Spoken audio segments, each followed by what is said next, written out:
नमस्ते दोस्तों। तो जैसे कि कल हम लोगों ने पूरा ही प्रायद्वीपीय पठार को कवर किया था, तो उसी क्रम में बढ़ते हुए आज क्लास 6 है। तो आज हम लोग क्लास 6वां में देखेंगे नदी का अपवाह तंत्र। ठीक है, तो सबसे पहले समझते हैं कि अपवाह तंत्र क्या होता है। ये जो अपवाह तंत्र है वो नदी के बहने की प्रक्रिया को बताता है कि नदी कहाँ से उद्गम होती है और वो कहाँ से होते हुए कहाँ पर जाके विलय होती है। उस क्षेत्र में जिस क्षेत्र में वो बहती है उस बहने की प्रक्रिया को ही अपवाह कहा जाता है। देखिए, ये जो अपवाह तंत्र है उसके कुछ प्रतिरूप हैं और प्रतिरूप उनके लगभग मुख्यतः 3 प्रकार के माने जाते हैं। हालांकि माना जाता है कि नदियाँ जो है कि बहुत सारी तरीके से बह सकती हैं, उनकी जैसी इच्छा हो, लेकिन मुख्यतः 3 प्रकार उसमें नोटिस किए गए हैं। पहला वृक्षाकार, दूसरा अरीय रूप, तीसरा जालीनुमा। देखिए, जो पहला है वृक्षाकार, तो वृक्षाकार का अर्थ क्या है। जैसे कि नदी यहाँ से निकलती है और उसके कई दिशाओं में परिवर्तित होती चली जाती है। अगर वो नदी इस आकार में बहती है तो उसे वृक्षाकार प्रतिरूप के नाम से जाना जाता है। उसी प्रकार दूसरी प्रक्रिया है अरीय प्रतिरूप। देखिए, अरीय प्रतिरूप ये है कि नदी का ओरिजिन जब होता है वो पर्वत से निकलती है। ये हुआ पर्वत, पर्वत की इस साइड से भी नदी बहेगी, इस साइड से भी, पीछे से भी और इस साइड से भी। इन चारों तरह से जो नदी की बहने की प्रक्रिया है उसे अरीय प्रतिरूप कहा जाता है। तीसरा जालीनुमा प्रतिक्रिया। देखिए, जालीनुमा जो प्रतिरूप है वो लगभग कुछ वृक्षाकार प्रतिरूप के समानांतर माना जाता है, लेकिन इसमें अंतर यह है कि जो जालीनुमा है वो नदियाँ कुछ वर्टिकल और हॉरिजॉन्टल गति करती हैं और वृक्षाकार में वो सर्पिलाकार गति या हॉरिजॉन्टल किसी भी प्रकार से गति कर सकती हैं। इसी कारण इन दोनों में डिफरेंट देखा जा सकता है।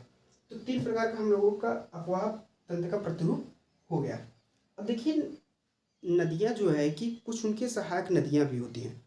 तो जो नदियाँ होती हैं उन कुछ नदियाँ नदी से निकलती हैं और कुछ नदियाँ नदी में आके मिलती हैं। जैसे कि अगर कोई नदी बह रही है और कोई नदी उसमें आके मिलती है तो उसे अभिकेंद्रीय बल के नाम से जाना जाता है। देखिए, अभिकेंद्रीय बल मुख्यतः यहाँ पे प्रयोग नहीं होता है, मुख्यतः वो रोटेशन यानी कि अर्थ के रोटेशन में प्रयोग होता है। लेकिन हम समझाने के लिए बता रहे हैं कि अगर कोई नदी आके मिलती है तो उसे अभिकेंद्रीय नदी भी कहा जा सकता है, और कोई नदी इस नदी से निकल कर बाहर जाती है तो उसे अपकेंद्रीय बल के नाम से जाना जाता है। अभिकेंद्रीय बल जो केंद्र में आके जुड़े, अभिकेंद्रीय बल जो केंद्र से दूर जाए उसे अपकेंद्रीय बल। ठीक है, तो हम लोगों ने ये समझ लिया है कि अभिकेंद्रीय बल किसे कहते हैं, अपकेंद्रीय बल किसे कहते हैं, वृक्षाकार, अरीय प्रतिरूप, जालीनुमा। ठीक है, अब अगर हम नदी तंत्र देखें तो नदी तंत्र मुख्यतः भारत में 3 प्रकार के हैं। पहला सिंधु नदी तंत्र, दूसरा ब्रह्मपुत्र नदी तंत्र, तीसरा गंगा नदी तंत्र।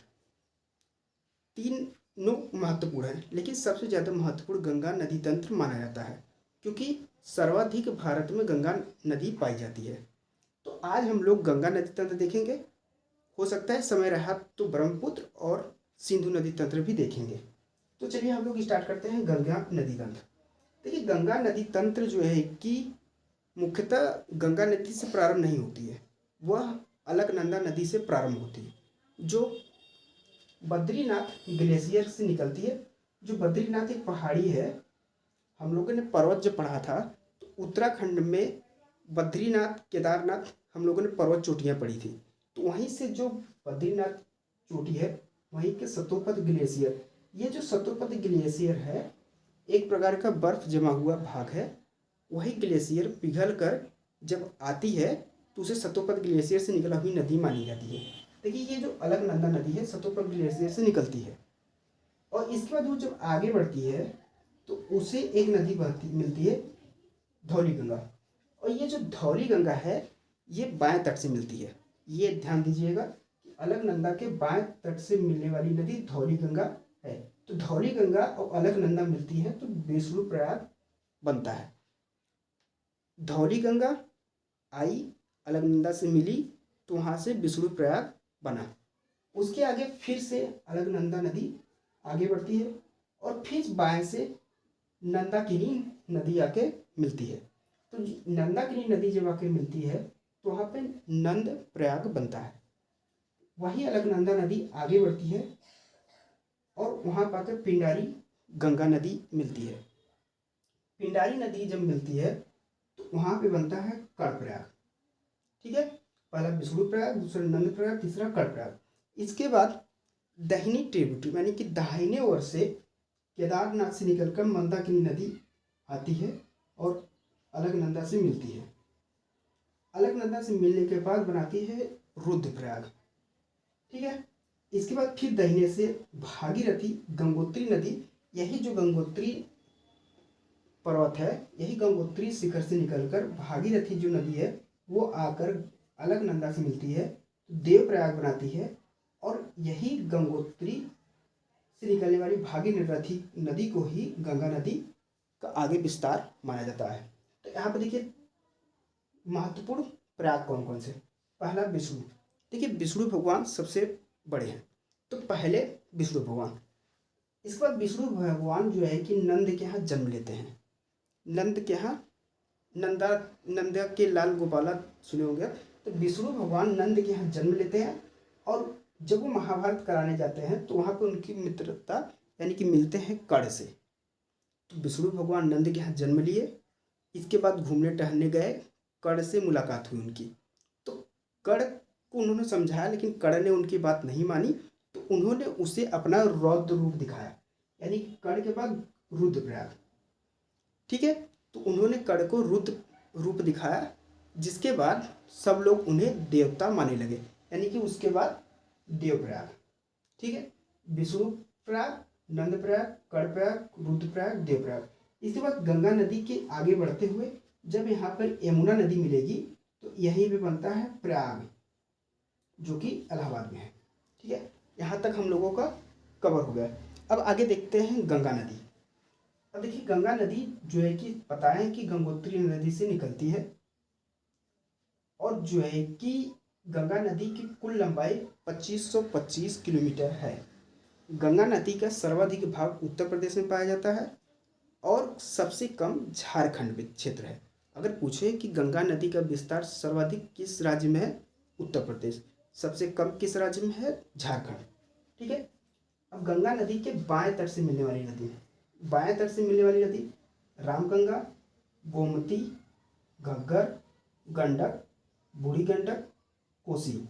याद करिएगा, पहले गंगा मिली राम से, राम तेरी गंगा मेरी हो गई, तो पहला याद करिएगा कि राम गंगा, इसके बाद गोमती, घग्गर, गंडक, इसके बाद कोसी। यही परीक्षा में पूछा था कि घग्गर, गंडक, कोसी, यानी कि गंडक के बाद बूढ़ी गंडक इसी का भाग है, इसके बाद कोसी, महानदी, महानदी इसकी आखिरी ट्रिब्यूटरी मानी जाती है। पहला रामगंगा, आखिरी महानदी।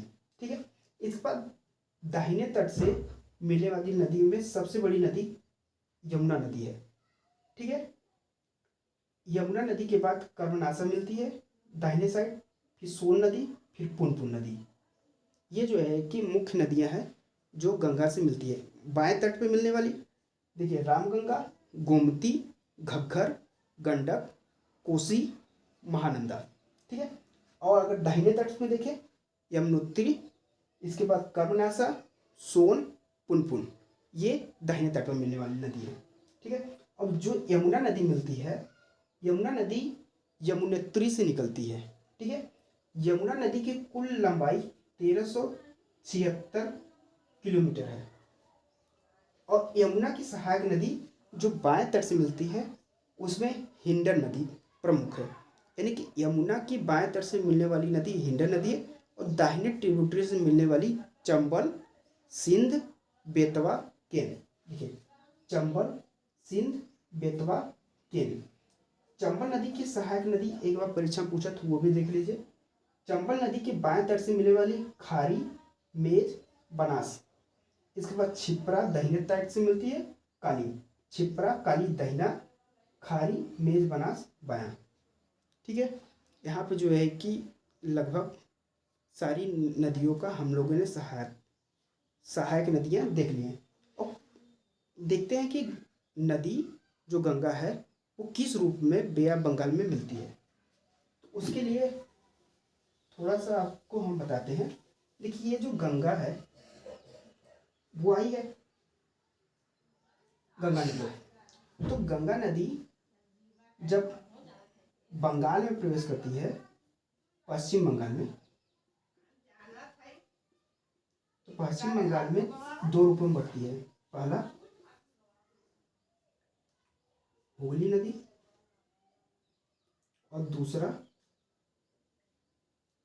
पद्मा नदी। ये जो पश्चिम बंगाल के जस्ट हुगली नदी पश्चिम बंगाल में गई है यानी भारत में, और ये पद्मा नदी होते हुए बांग्लादेश में आई है, बांग्लादेश। इतना समझ गए, यानी कि दो भागों में बट गई, हुगली और ये है पद्मा। और यहाँ से ब्रह्मपुत्र नदी आती है, ये बांग्लादेश की बॉर्डर है। बांग्लादेश में पद्मा कहा जाता है गंगा को। और ये ब्रह्मपुत्र नदी जैसे ही बांग्लादेश में प्रवेश करती है, इसका नाम हो जाता है जमुना। यानी कि ब्रह्मपुत्र हो गई जमुना, गंगा हो गई पद्मा, यानी कि इन दोनों के मिलने के बाद जमुना के रूप में ये आगे बढ़ता है। इसके बाद इसके आगे मेघना नदी मिलती है जो कि बांग्लादेश में, और यहाँ पर मिलती है मेघना नदी। मेघना नदी दो नदियों से मिलकर बनी है, कुशियारा और सुरमा नदी। दो नदी से मिलकर मेघना नदी बनती है। तो इसके बाद यही मेघना बनकर ये बे ऑफ बंगाल में गिर जाती है। तो देखिए, बांग्लादेश में प्रवेश करते ही पश्चिम बंगाल के बॉर्डर पे हुगली नदी और पद्मा बनकर आगे बढ़ी, ब्रह्मपुत्र से मिली जमुना बनकर, जमुना बनकर आगे बढ़ी, मेघना से मिली, मेघना बनकर बे ऑफ बंगाल में गिर गई। और यही जो हुगली नदी है, यही में भारत का एकमात्र नदी द्वीप पाया जाता है। अगर पूछे भारत का नदी द्वीप कौन सी नदी पाया जाता है, हुगली नदी पे। ठीक है, और ये हुगली नदी कोलकाता के किनारे है। तो हमारे हिसाब से गंगा नदी तंत्र पूर्णतः खत्म हो चुका है। तो कल हम लोग देखेंगे ब्रह्मपुत्र नदी तंत्र और सिंधु नदी तंत्र। धन्यवाद।